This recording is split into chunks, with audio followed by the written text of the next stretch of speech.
शांत विचार करायचा आहे. मी रोज क्लासला येत आहे, मी रोज ग्राउंडला येत आहे, तर या सर्व गोष्टी मी प्रामाणिकपणे करत आहे का? प्रामाणिकपणे करत असेल तर रिझल्ट हा तुमचाच असणार.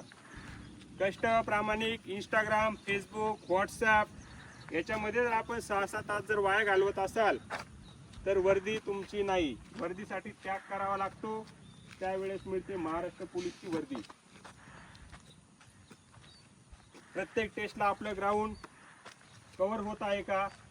पण ते ग्राउंड कव्हर होत असताना आधीचे ग्राउंड प्रामाणिकपणे असेल तरच तुमचे ग्राउंड कव्हर होणार, नाहीतर ग्राउंड कव्हर होणार नाही. अपेक्षा पण करायची नाही. अपेक्षा जेव्हा करायची का आपण ग्राउंड टेस्ट देण्या अगोदर प्रामाणिकपणे कष्ट करत आहोत आणि प्रामाणिकपणे कष्ट करताना जर तुम्हाला ग्राउंड टेस्ट इम्प्रूव्ह होत नसेल तर आपण त्याचा विचार केला पाहिजे. त्यासाठी आपल्याला डाएट महत्त्वाचा आहे, वर्कआउट महत्त्वाचा आहे. या सगळ्या गोष्टी आपण व्यवस्थित जर घेत असाल तर 100% तुम्हाला ग्राउंडमध्ये पण सुधारणा दिसणार आणि लॅबमध्ये लेक्चर झाल्यानंतर अभ्यास प्रामाणिकपणे असणार तर पेपरमध्येही तुम्हाला सुधारणा दिसणारच.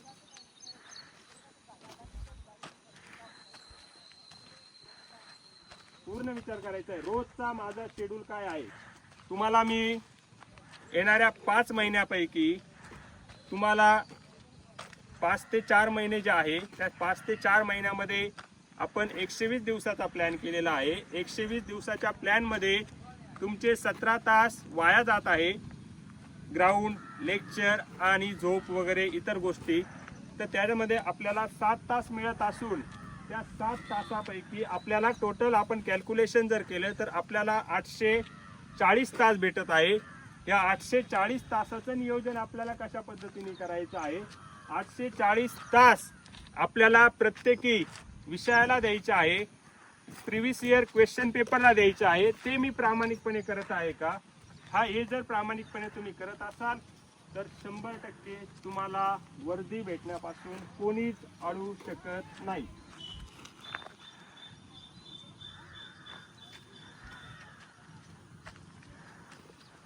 हातावर हात चोळायचे.